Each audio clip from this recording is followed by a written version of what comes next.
इस वीडियो में हम लोग फिर से एक न्यू पेपर डिस्कस करने जा रहे हैं। ये पेपर केवीएस का है जो भी रिसेंटली हुआ है प्री बोर्ड 2।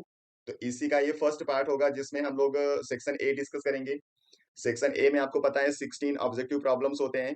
तो उन्हीं प्रॉब्लम्स को हम लोग यहाँ पे डिस्कस करेंगे। आपने बहुत सारे पेपर सॉल्व किए होंगे इसलिए अब आपका कॉन्सेप्ट बिल्कुल क्लियर होगा। तो ऑब्जेक्टिव प्रॉब्लम्स आपको आ जाने चाहिए अब तक, इसलिए आप मेरे साथ इसको एज अ टेस्ट कंसीडर करेंगे और आंसर लिखते जाएंगे। और आपको अपने आप को इवेल्युएट करने का मौका मिलेगा कि आपके कितने आंसर सही हो रहे हैं। तो चलिए हम लोग चलते हैं इसके सेक्शन ए के प्रॉब्लम नंबर 1 पे। तो क्वेश्चन नंबर 1 यहाँ पे है, विच of the following aqueous solution should have the highest boiling point. यहाँ पे 4 ऑप्शन दिए गए हैं। जब ऐसा कोई प्रॉब्लम आपके पास आता है तो आपको दो चीजें यहाँ पे देखनी है। एक आपको देखना होता है कंसंट्रेशन और एक देखना होता है इलेक्ट्रोलाइट का नेचर। तो कंसंट्रेशन यहाँ पे सबका सेम है, इसलिए आपको इलेक्ट्रोलाइट का नेचर देखना है और चेक करना है आई फैक्टर। आई फैक्टर जिसका ज्यादा होगा उसके अंदर एलिवेशन इन बॉइलिंग पॉइंट ज्यादा हो जाएगा, और जब एलिवेशन ज्यादा होगा तो बॉइलिंग पॉइंट हाईएस्ट हो जाएगी। तो आपको चेक करना है आई किसका ज्यादा है। तो NaOH का I2, Na2SO4 का I3, अमोनियम नाइट्रेट इसका I2 और KNO3 I2। तो यहाँ पे इसका बी ऑप्शन करेक्ट हो जाएगा, सबसे ज्यादा बॉइलिंग पॉइंट ये शो करेगा। चलिए क्वेश्चन नंबर 2 पे, which of the following is correct for spontaneity of the cell. अगर कोई सेल प्रॉपर वर्क करेगा तो आप जानते हो डेल्टा जी की वैल्यू तो होनी चाहिए नेगेटिव, क्योंकि ये थर्मोडायनेमिक्स का प्रोसेस है, आपको पता है। For the spontaneity the Gibbs free energy change is always negative. और जो ई नॉट सेल है उसकी वैल्यू हमेशा पॉजिटिव होनी चाहिए, अगर ये नेगेटिव होगा तो सेल उस समय वर्किंग में नहीं होगा। तो इसलिए आपको चेक कर लेना है डेल्टा जी नेगेटिव और ई नॉट पॉजिटिव। ये फर्स्ट ऑप्शन करेक्ट हो जाएगा। Question number 3, the electronic configuration of Cu2+, ये है 3d9 और Cu+ है 3d10। तो कह रहा है इन दोनों में कौन ज्यादा स्टेबल होगा। तो इसकी स्टेबिलिटी जनरली हम लोग एक्वस सॉल्यूशन में डिस्कस करते हैं। तो यहाँ पे स्टेबिलिटी के लिए बस ये कॉन्फ़िगरेशन मैटर नहीं करता कि इसका स्टेबल कॉन्फ़िगरेशन हो गया तो ये स्टेबल हो गया, इसके साथ और भी बहुत सारे फैक्टर वर्क करते हैं। जब वाटर में आप बात करोगे तो आपको दो चीजों को डिस्कस करना होगा, एक तो हाइड्रेशन इंथैल्पी और दूसरा आपको डिस्कस करना होगा कि इसके ऊपर जो चार्ज है उस चार्ज की डेंसिटी कैसी है किसी और के साथ बाइंड करने की। तो जो Cu2+ होता है इसकी जो चार्ज डेंसिटी होती है वो हाई होती है, और जब चार्ज डेंसिटी हाई होगी तो बॉन्ड बनाने की जो टेंडेंसी होती है वो Cu2+ की ज्यादा हो जाती है as compare with the Cu+। इसलिए Cu2+ ज्यादा स्टेबल होता है। तो आपको लिख देना यहाँ पे Cu2+ is more stable, means option A is correct. Question number 4 है, what is the correct order of reactivity of alcohol in the following reaction. यहाँ पे आप जब किसी एल्कोहल का रिएक्शन कराते हो HCl in presence of anhydrous ZnCl2, तो this one is the Lucas reagent.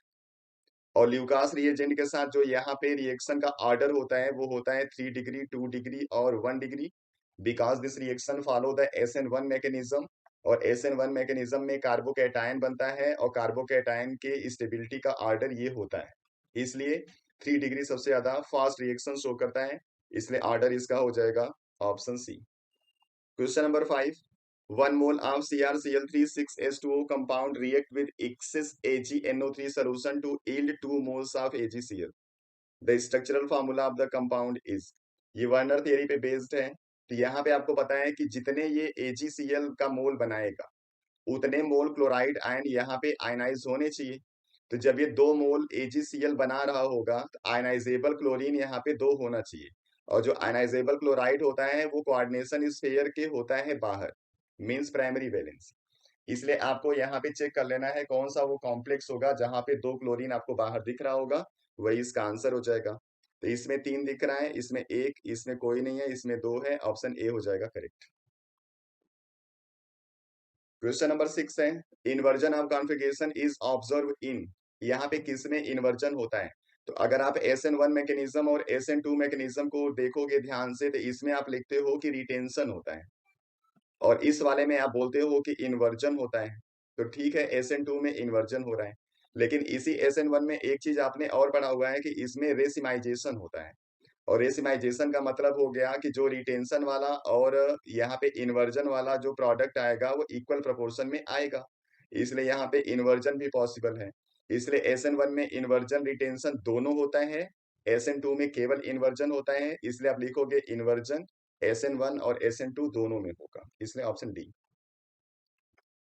Question number 7 है, the glycosidic linkage involve in the glucose unit in amylose, ये एमाइलोज होगा, part of starch is.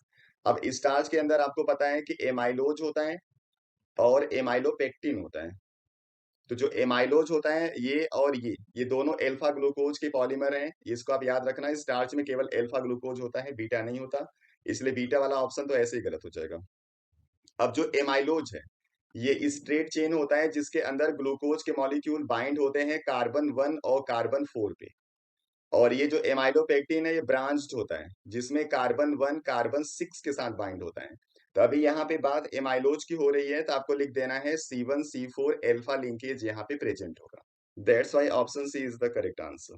Question number 8 है यहाँ पे, Grignard agent का reaction CO2 के साथ कराना है तो कार्बन डबल बॉन्ड O2 होता है CO2 पे, रिएक्शन कराओगे RMgX के साथ, तो जो पहला प्रोडक्ट आएगा उसमें एल्काइल ग्रुप कार्बन के साथ बाइंड होगा और MgX किसी एक O के साथ, और ये प्रोडक्ट बनाता है C के साथ एक R बनेगा, डबल बॉन्ड ऐसे ही रहेगा और यहाँ बनेगा OMgX, यही आपको चेक कर लेना है क्योंकि ये Y होगा और ये हाइड्रोलिसिस कर दोगे तो फिर एसिड में कन्वर्ट हो जाएगा, जो एसिड यहाँ पे दिया गया है।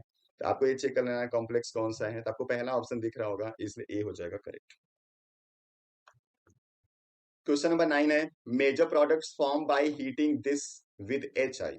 जब किसी भी ईथर का रिएक्शन आप कराते हो HI के साथ तो यहाँ पे किसी एक एल्काइल ग्रुप के साथ OH जाता है और एक एल्काइल ग्रुप के साथ I जाता है। किसके साथ क्या जाएगा यही आपको डिस्कस करना है। जब कोई भी एल्काइल ग्रुप जो बिगर होगा इसके साथ आपको OH लगाना होता है, और जो स्मॉलर होता है उसके साथ I लगाना होता है। लेकिन ये कंडीशन कब तक रहेगी बिगर वाली, जब तक ये 1 डिग्री या फिर 2 डिग्री होता है। जैसे ही कोई भी आपका बिगर वाला हो जाता है 3 डिग्री, तो उसके साथ हमेशा आपको आई लगाना होता है। तो यहाँ पे जो रिएक्शन है इसमें देखो, एक आपका जो आर है वो 3 डिग्री है और एक आर है 1 डिग्री, तो जो बिगर वाला है वो 3 डिग्री है, इसलिए इसके साथ अब आई आना चाहिए। तो अब जो O होगा वो जाएगा छोटे वाले के साथ तो बनाएगा OH। तो यहाँ पे CH3CH2OH एक प्रोडक्ट होगा और टर्शियरी वाला आई के साथ जाएगा, इसलिए आपका जो ऑप्शन ए होगा वो करेक्ट हो जाएगा। क्वेश्चन नंबर 10 है, an organic compound A on treatment with NH3 give B. एक आपके पास ए ऑर्गेनिक कंपाउंड है, इसको अमोनिया के साथ ट्रीट करते हैं तो बी बनता है। Which on heating give C, इसकी जब हीटिंग कर देते हो तो सी बनता है। See when treated with Br2 in presence of KOH, Br2 KOH से रिएक्शन कराते हैं तो ये बनाता है इथाइल अमाइन, मींस CH3CH2NH2। तो कह रहा है कि बता दो ए क्या है।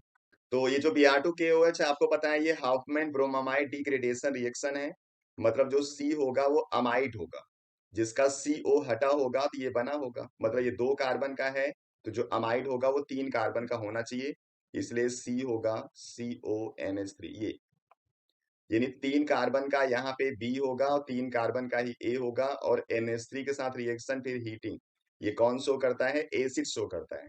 तो आपको 3 कार्बन का एसिड बनाना है, तो आप लिखोगे CH3CH2COOH, ये आपका होगा कंपाउंड। इसका जब NH3 से रिएक्शन कराएंगे तो जो B बनेगा वो होता है CH3CH2COONH4, और इसी की जब हीटिंग कर देते हो तो वाटर बाहर हो जाता है और ये बन जाता है अमाइड, इसलिए आंसर हो जाएगा आपका 3 कार्बन का acid, means option D. Question number 11 है, KMnO4 act as oxidizing agent in alkaline medium when alkaline KMnO4 is treated with Ki, iodide ion is oxidized to। तो बेसिक मीडियम में जो Ki है मतलब इसका I माइनस चेंज होता है IO3 minus में, और जो KMnO4 है उसका जो MnO4 माइनस है वो चेंज होता है MnO2 में। इसको याद रखोगे और इसी रिएक्शन को बैलेंस करना है, इसलिए यहाँ पे आंसर हो जाएगा IO3 माइनस।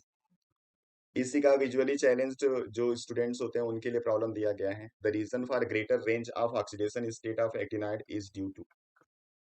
अब एक्टिनाइड जो वेरिएबल ऑक्सीडेशन स्टेट शो करता है ज्यादा as compare with the lanthanide, वो किस वजह से होता है, क्योंकि इसमें 5F 6D और 7S सबके जो एनर्जी लेवल होते हैं लगभग एक जैसे होते हैं, इसलिए सबके इलेक्ट्रॉन जाते हैं बॉन्डिंग में, तो यही आपको चेक कर लेना है। तो बी ऑप्शन आपको दिख रहा होगा कि इनका जो लेवल है वो कंपेरेबल एनर्जी का है, इसलिए ऑप्शन बी लिख देना है correct. Question number 12, on the basis of crystal field theory electronic configuration of D4 complex when delta O is greater than pairing. जब डेल्टा O बड़ा होता है तो मैंने आपको बताया हुआ है, हमेशा आपको कंसीडर यही करना है कि जो T2G और EG होगा उसके बीच में एनर्जी गैप बहुत ज्यादा होगा, और जब एनर्जी गैप बहुत ज्यादा होगा तो इलेक्ट्रॉन यहाँ से यहाँ प्रमोट नहीं होगा, इसलिए आपको T2G में करनी होती है पेयरिंग। तो आप यहाँ पे पेयरिंग करोगे तो जो सारा इलेक्ट्रॉन है D4 का वो सब T2G में जाएगा, इसलिए लिखना है T2G में 4 और EG में 0। तो ये आंसर डी हो जाएगा करेक्ट। अब इसके बाद यहाँ पे 4 एसर्शन रीजन दिए गए हैं, उसको देख लेते हैं हम लोग। Relative lowering of vapour pressure is equal to the mole fraction of the solute. ये बिल्कुल करेक्ट है, relative lowering of vapour pressure solute के मोल फ्रैक्शन पे डिपेंड करता है, तो इसको लिख देना है आपको करेक्ट। तो एसर्शन यहाँ पे करेक्ट है। द यूनिट ऑफ के एफ क्रायोस्कोपिक कांस्टेंट ये होता है केल्विन केजी पर मोल। अभी केल्विन केजी पर मोल होगा कि नहीं होगा इसको चेक कर लेते हैं हम लोग, ठीक है। तो आप लिखोगे यहाँ पे delta T F equal to होता है के एफ इंटू एम, और ये है आपका क्या, मोलेलिटी। मोलेलिटी को थोड़ा सा और एक्सप्लेन करोगे तो आप लिखते हो मोल्स ऑफ सॉल्यूट ऊपर और नीचे लिखते हो मास ऑफ सॉल्वेंट, वो भी किस में, केजी में। अब के लिखना है तो के को क्या लिखोगे, डेल्टा टी एफ केल्विन, ये इधर आके मल्टीप्लाई करेगा तो केजी हो जाएगा, ये मोल आके डिवाइड करेगा तो मोल इनवर्स हो जाएगा, यानी ये सही लिखा गया है। तो दोनों सही है लेकिन इसका एक्सप्लेनेशन ये नहीं है, इसलिए लिख दोगे ऑप्शन बी इसके लिए। Question number 14, the catalyst used in Friedel craft reaction is anhydrous AlCl3। ये बिल्कुल करेक्ट है, हम लोग फ्रीडल क्राफ्ट रिएक्शन में एनहाइड्रस AlCl3 यूज करते हैं। Anhydrous AlCl3 is Lewis acid. अब यहाँ पे AlCl3 है, उसमें जो एल्युमिनियम है इसका भी ऑक्टेट कंप्लीट नहीं है, और जब ऑक्टेट कंप्लीट नहीं होगा तो ये लोन पेयर को एक्सेप्ट करने की टेंडेंसी रखता है, और ऐसा जो भी करता है वो लेविस एसिड होता है। तो ये भी करेक्ट है, लेकिन तो एक्सप्लेनेशन इसका नहीं है, इसे लिख दोगे option B. Question number 15, proteins are polymer of alpha amino acid connected by a peptide bond. ये करेक्ट है, जो यहाँ पे अमीनो एसिड होते हैं उनके बीच में पेप्टाइड बॉन्ड बनता है और इस तरीके से प्रोटीन की एक लंबी सी चेन मिल जाती है। इसमें रीजन है tetrapeptide contain 4 amino acid linked by 4 peptide bond. अगर कोई आपके पास टेट्रापेप्टाइड होगा जिसके अंदर 4 अमीनो एसिड होंगे, जैसे मैंने 4 अमीनो एसिड यहाँ पे बना दिए, तो कह रहा है कि इसके अंदर जो पेप्टाइड बॉन्ड बनेगा वो 4 बनेगा। तो पेप्टाइड बॉन्ड एक यहाँ पे बन गया, एक यहाँ पे, एक यहाँ पे, तो पेप्टाइड बॉन्ड केवल 3 बन रहा है। तो यहाँ पे एसर्शन करेक्ट है लेकिन रीजन फॉल्स है, तो ये ऑप्शन चेक कर लेना है कौन सा होगा। एसर्शन ट्रू, रीजन फॉल्स, मतलब कि ये ऑप्शन सी हो जाएगा करेक्ट, तो इसका सी हो जाएगा। Question number 16, solubility of amines decreases with increasing the molar mass of the amines. बिल्कुल करेक्ट है, इसलिए छोटे साइज वाले ज्यादा डिसॉल्व रहते हैं, बड़े साइज वाले कम डिसॉल्व होते हैं। और इसके पीछे रीजन क्या होता है कि जैसे जैसे आप आर ग्रुप को बढ़ाते हो इसका जो हाइड्रोफोबिक नेचर होता है वो बढ़ता है और इसकी सॉल्युबिलिटी कम हो जाती है।